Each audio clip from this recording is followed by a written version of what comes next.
ici, voilà, en repassant au-dessus des 74,20, si on remplit encore cette mèche dans 16 minutes, bon ben là je ressortirai mon trading.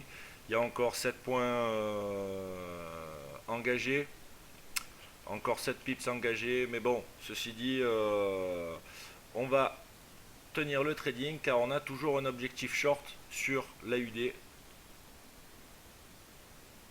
en termes de price action, et surtout en une heure. Donc pour aller en adéquation avec le plan de trading, là on serait tout simplement ici, voilà, sur une espèce de zone de range, une petite forme de range, surtout qu'on est aux abords d'une grosse résistance. Voilà, donc ce trade va se trailer plutôt en termes de 1 heure, et un scénario super favorable serait bien sûr, bon, déjà le retour sur les 73,99, mais surtout le déclenchement ici. On attend le déclenchement à 73,79.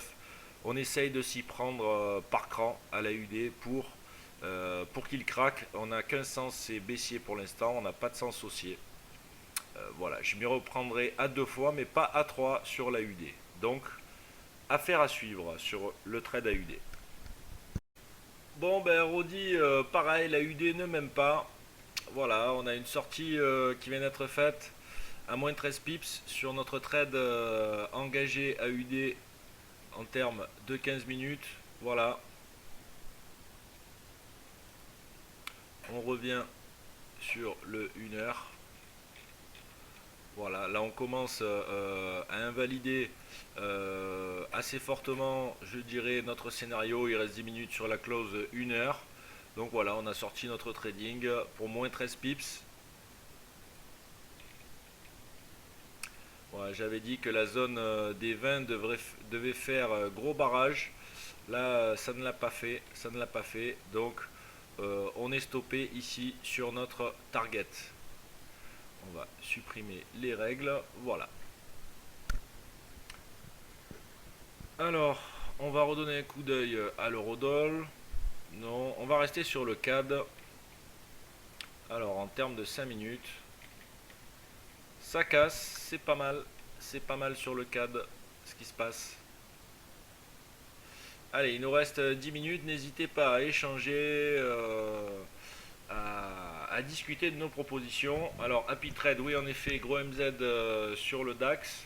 On va redonner un coup d'œil dessus. Gros MZ, c'est sympa, mais non, bon. Toujours dans la zone. Donc là, malheureusement, pas d'intervention tant qu'on ne break pas les bornes sur le DAX. À l'instant, position short sur 84,5 sur le DAX. Donc stop de marché à 12 pips. On va chercher en 5 minutes un premier target aux alentours des 59, un deuxième sur 32. Voilà, on n'hésitera pas à se mettre break-even très rapidement car bon, la tendance est toujours bullish depuis ce matin, mais on est sur un gros point de retournement et là ce niveau peut être important. Voilà, suite du trade, à tout à l'heure. Vraiment que les bulls le maintiennent sur le DAX parce que sinon ça ne servira à rien. Donc j'ai pas eu le temps de mettre les TP quand même, on sait jamais si ce trade porte ses fruits. Donc on a un TP1 ici, on a un TP2 ici, voilà, c'est une petite entrée sur pullback.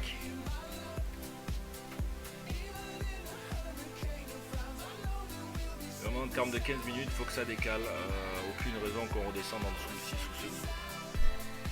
Sinon on va être encore sur des phases de pause, on va rechercher les derniers plus bas, on va essayer de faire un double bottom, etc. etc.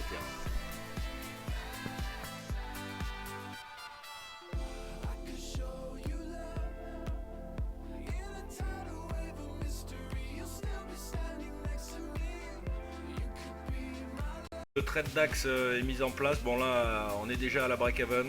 Là on exige une poussée franche, sinon rien. Donc on reviendra sur ce trade. On va passer sur un graphique un peu plus épuré pour expliquer la leçon du jour. Alors, elle va porter sur les figures chartistes. Donc déjà, dites-moi un peu, est-ce que vous savez ce que sont... Ah ben voilà, juste je reviens un instant. Voilà, mon DAX s'est fait sortir. Bon ben voilà, la break-even, hein, encore une fois, ça fait 2 break-even d'affilée.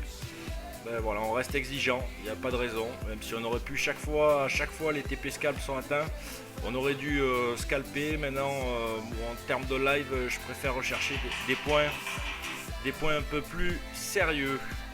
Voilà. Ah, un petit instant, excusez-moi, je reviens de suite, j'ai un appel.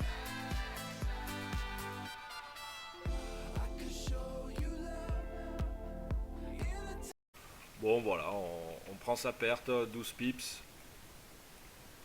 Le petit scalp c'était un scalp vraiment très rapide, mais je me réserve le droit d'encore maintenir une autre proposition. On va voir, on va voir. Si on maintient la pression, donc dans le petit coup, on pourrait sortir à fleur de ce bottom. De toute façon, cette bougie doit maintenir la pression, elle doit clôturer bearish.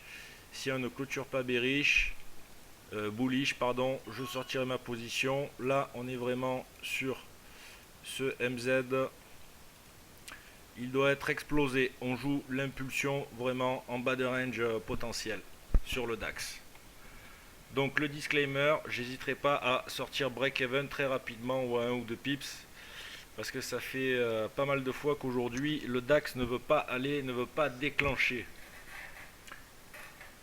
Alors pour la market close, le disclaimer, je vous rappelle que cette émission n'est absolument pas un conseil en finance, c'est un partage entre UTF ainsi que ses auditeurs. Allez,